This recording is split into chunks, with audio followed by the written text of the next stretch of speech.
কক্সবাজারের টেকনাফে নাফ নদী দিয়ে মিয়ানমার থেকে বাংলাদেশে ইয়াবার একটি বড় চালান পাচারের সময় এক ব্যক্তিকে আটক করেছে বর্ডার গার্ড বাংলাদেশ বিজিবি। অভিযানে তার কাছ থেকে উদ্ধার করা হয়েছে 1,20,000 পিস ইয়াবা, যার আনুমানিক বাজার মূল্য প্রায় 3,60,00,000 টাকা।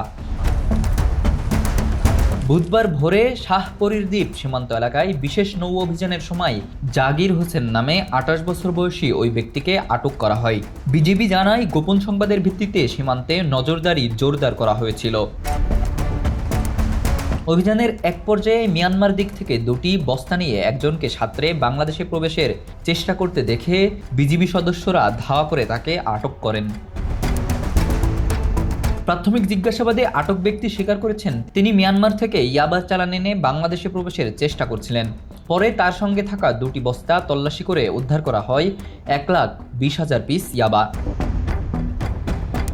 বিজিবি জানিয়েছে, আটক ব্যক্তি ও উদ্ধার করা মাদক টেকনাফ মডেল থানায় হস্তান্তরের প্রক্রিয়া চলছে।